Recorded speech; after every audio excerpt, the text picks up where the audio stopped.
Hey everybody, Mike Catalana back with you again on Buffalo Plus and the Buffalo Plus YouTube page. Run it back. That was the phrase that Bills players used after that Kansas City loss and the few days afterward. And, us in the media, we're so smart. We know everything. We say, well, there's no way they can run it back. You can't bring back all the top players.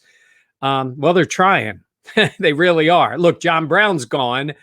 But for the most part, they're trying to bring this entire team back, or at least the key guys. And the Daryl Williams signing is a perfect example of that.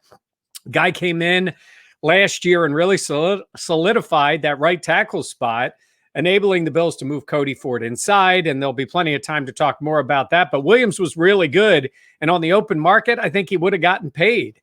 But you don't know, right? In this pandemic year, maybe it's a plus for the Bills to have some key free agents who also not only really like where they're playing, but also know you don't know what's out there. You don't know the money that's going to be out there. And most teams, most of the time, try to get a deal done with a player. And if they don't get it done by the time the guy goes to free agency, the guy's usually gone. Teams' focus goes elsewhere. They don't want to get in a bidding war with other teams, and they can't make it happen. So they got it done with Daryl Williams. Said he felt comfortable in Buffalo. We can't make too much of this idea of the culture. These guys love it there. I mean, I really enjoyed listening to Matt Milano today talk about coming back. That was a stunner for most people because you would think Milano would have had opportunities on the open market, and he would have. But he also talked about loyalty, getting drafted in the 5th round. The Bills believed in him. They played him. They gave him a chance to become this guy, and he wanted to stay in Orchard Park. So he does. Now, there can be some questions about that signing only because you got to find some other players, and you've allotted that money at the linebacker position, and we know they're going to have to eventually with Tremaine Edmonds. But, you can't argue against a guy like that they drafted in the 5th round. That's a heck of a draft. By the way, go back to that, 2017. Brandon Beane wasn't with the team. He was still with Carolina. When that draft happened, Doug Whaley was still with the team, but he got fired the day after the draft. So, Sean McDermott was running the show. I mean, let's be honest.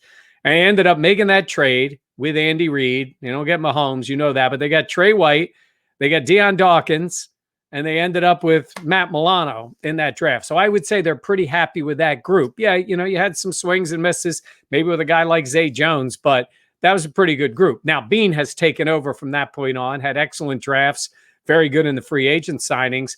But the idea of bringing the guys back and making another run at it, the Bills haven't been this team in a while. But you look at the teams that have had long-term success, Pittsburgh, Seattle, certainly New England, right? New Orleans Saints. When they've had a quarterback there for a long time and they've won, you usually build around that quarterback as many as, I'll say, almost 3 different teams. I mean, look at the guys Tom Brady played with. Now, he just signed again. He's going to play till he's 80.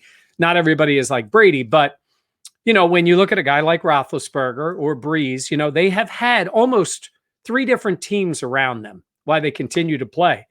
And I think you do that when you believe in the quarterback that you have, that he's going to be there for a while. And I think the Bills feel that way about Josh Allen. And this group around him now, which are guys like Trey White and Matt Milano for the defense, and a guy now like Diggs and Deion Dawkins, all those type of players, that's like the first wave of this. And I believe they think they've really got this core together for maybe 3 more years. But they hope that Josh Allen is with them for much longer than that, a decade plus. But this is that first wave of it. So if you're Brandon Beane, you're looking at it going, I'm going to make it work. Mario Addison takes a pay cut. We already saw that with Mitch Morris. You see guys doing that because they don't have the guys to replace them at those spots. And then they go out and re-sign the 2 players that they did this week. John Feliciano is out there. And look, I'm not going to say they're not going to sign him because let's be honest, we've been wrong. All of us have been wrong about this. I think the majority of people thought that these guys were going to get an opportunity and go elsewhere. Instead, they signed. And I thought Feliciano was a guy that most thought would be back. Now, while I'm talking to you now, John Feliciano could be signing for all we know. But, there's only so much you're going to have to spend right now. And he's done a very good job of manipulating the cap for what he wants. They all know the future cap is going to be big. There's going to be a lot of money there. But at the moment, they've made it work to bring back Milano and bring back Daryl Williams and get Mitch Morris back in place on the offensive line. There's still work to do. But I'll tell you what, they're in pretty good shape compared to a lot of the other teams out there in the league and what they have. So, when you see, New England is re-signing Cam Newton and they have a lot of holes to fill, and the Jets are going to be starting over again, certainly with a new coach and who knows what's there. And the Dolphins are going to be good. So, but the Bills are in that spot now where they have a few holes, whereas years ago they had a few good players. So it's very different. But Brandon Beane's getting a lot of kudos right now, and he deserves it. He's helped build this team to what it is, and he's keeping the guys around that want to be there. And you cannot say it enough how much these guys love playing in Buffalo. It doesn't last forever. It never does. But if you can pay guys and they still want to be there, that's going to be the key. Yes, we know the next step's the quarterback, and that could change everything, not about Josh Allen, but in general with the roster, because once you pay the quarterback, other things change. But at the moment, they aren't doing that. They're bringing back the guys to help him, and we'll see what they do in free agency. We'll see which one of the restricted free agents they bring back. Corey Bjorquez, guys like that, if they get the right kind of deals with them and stay under the cap. So Beane still has a lot of work to do, but he's done a lot to this point. And I know Bills fans are pretty excited about what's happened so far. Remember, all of this, including the news conference, is available here on Buffalo Plus. Make sure you like, comment, and subscribe. Dan and Jenna will also be on with me. We'll be talking plenty about the Bills.